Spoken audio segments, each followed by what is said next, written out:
2014 পর থেকে যেগুলো ইলেকশন হয়েছে, এখন পর্যন্ত যে ইলেকশন হয়েছে সবগুলো ইলেকশন সাজানো ইলেকশন হয়েছে এবং প্রি ডিটারমাইন্ড ইলেকশন হয়েছে। 17 বছর ধরে সুবিধার রুটি হালুয়া ভাগাভাগির রাজনীতিতে থাকা জাতীয় পার্টি এখন হঠাৎ করে সমালোচকের ভূমিকায়।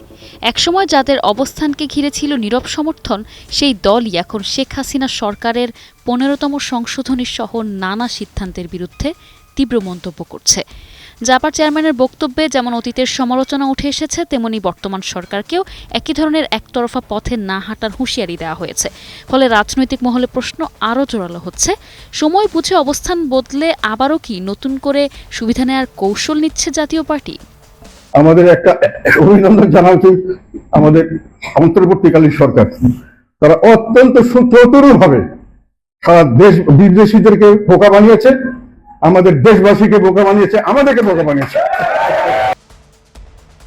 শেখ হাসিনার নেতৃত্বাধীন সরকারের অধীনে অনুষ্ঠিত বিভিন্ন জাতীয় নির্বাচনে জাতীয় পার্টি ভিন্ন ভিন্ন কৌশলে অংশগ্রহণ ও সমর্থন জানায়। ঈদ আসবে, সাথে ক্যাশব্যাকও আসবে। নিজের বা প্রিয়জনের জন্য কেনাকাটায় এবারও নগদ পেমেন্টে পাচ্ছেন দারুণ ক্যাশব্যাক। তাই যাই কিনুন, পেমেন্ট করুন নগদে।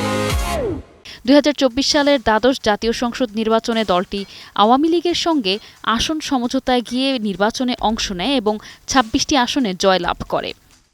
এর আগে 2018 সালের একাদশ জাতীয় সংসদ নির্বাচনে জাপা আওয়ামী লীগের নেতৃত্বাধীন মহাজোটের শরিক হিসেবে প্রতিদ্বন্দ্বিতা করে 22টি আসন পেয়ে প্রধান বিরোধী দলের ভূমিকা পালন করে।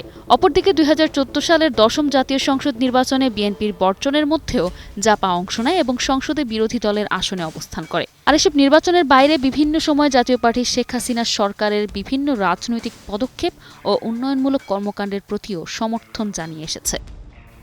বিগত আওয়ামী লীগ সরকারের সমালোচনা করে জাপা চেয়ারম্যান বলেন, শেখ হাসিনা 15তম সংশোধনীর মাধ্যমে সংবিধানের বিশাল পরিবর্তন করেছিলেন, কিন্তু সবাইকে বাদ দিয়ে করায় তা টেকেনি। একইভাবে বর্তমান সরকারও যদি দেশের অর্ধেক রাজনৈতিক শক্তি ও সাধারণ মানুষকে বাদ দিয়ে নিজেদের স্টাইলে সংস্কার বা বিচার করতে চায়, তবে সেই সংস্কারও বাংলাদেশের ইতিহাসে কখনো টিকবে না।